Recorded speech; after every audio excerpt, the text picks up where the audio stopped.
Magandang araw sa inyong lahat mga kaibigan, at sa bidyong ito ay pag-uusapan natin ang Hollow Earth o mas kilala bilang Agartha.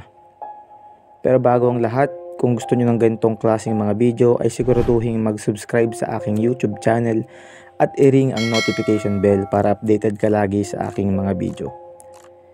Simulan na natin ang ating kwento.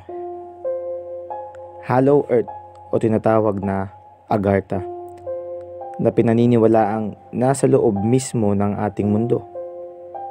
Noong 19th century, mayroong isang oculist French na nagngangalang Alexandre na ayon sa kanya ay mayroong mundo sa loob ng ating mundo na tinatawag na Agartha, na ayon sa kanya ay malayong mas advanced ang mga kagamitan doon kesa dito sa ating mundo.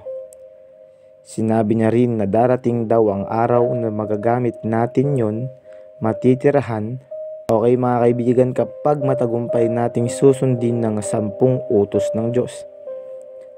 At kung sinasabi mo ngayon kaibigan, nako, parang imposibleng mangyari yan, na imposibleng magkaroon ng mundo sa loob ng ating mundo.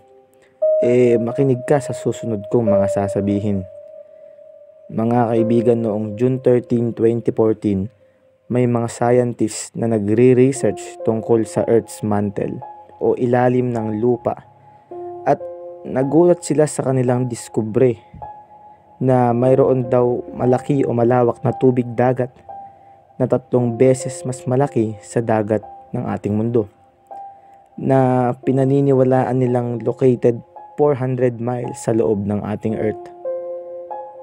Madami yan nagulat syempre, dahil ang pinaniniwalaan nila noon na lupa ang meron sa ilalim natin ay unti-unting nagbabago dahil sa mga bago nilang nadidiskubre.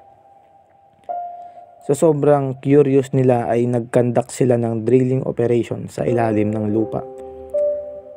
Nakaabot sila ng hukay hanggang 8 miles, at pagsapit ng 8 miles ay hininto na nila ang paghuhukay. Sabi nila masyado na raw mainit doon at hindi na nila kayang tiisin pa yung taas ng temperatura.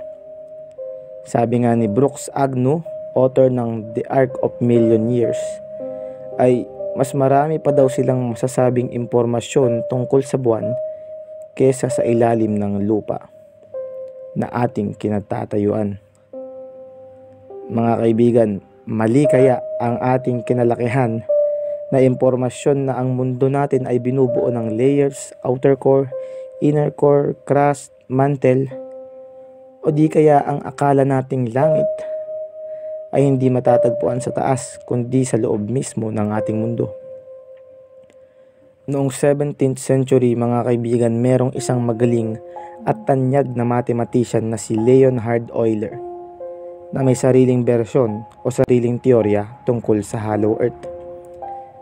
Sabi niya, mayroon daw di umano sa loob ng ating mundo, mayroon daw araw. Kaya kapag naghukay ka pa loob ay mas nagiging mainit ang paligid mo habang papalapit ka ng papalapit. Sinabi niya rin na ang lagusan papunta rito ay located sa North at South Pole ng ating mundo. Mga kaibigan, ito pa ang nakakakilabot.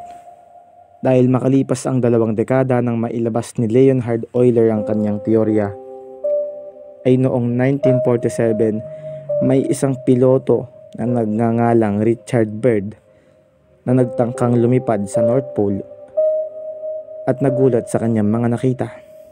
Sabi niya, mayroon daw siyang nakitang kakaibang lupa sa North Pole na tinatawag niyang Center of the Great Unknown.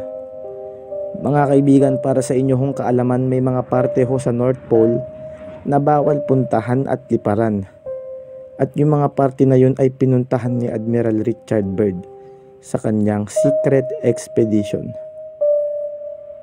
Sabi niya sa kanyang mga statements na mayroon daw lagusan papunta sa loob ng ating mundo, at ang sibilisasyon doon ay di hamak na mas advanced kesa sa atin, gaya ng sinabi ni Alexandre. Pagbalik niya sa United States ay question siya at sinabihang wag na ulit magsalita tungkol dito, na manahimik na lang siya. Ang tanong mga kaibigan ay bakit kaya siya pinatahimik at sinabihang wag na magsalita tungkol sa kanyang mga nakita at nasaksihan. Mga kaibigan, pag ang teoryang ito ay napatunayan sa ating hinaharap ay magbabago ng singbilis ng kidlat ang ating kasaysayan at mga nalalaman tungkol sa ating mundo. Ano't ano pa man mga kaibigan, wala pa rin sino man sa atin nang makakaalam kung totoo ba ito o hindi. Kaya nga sa atin ito lang ay isang hiwaga. Maraming salamat sa panonood. Hanggang sa muli, kaibigan.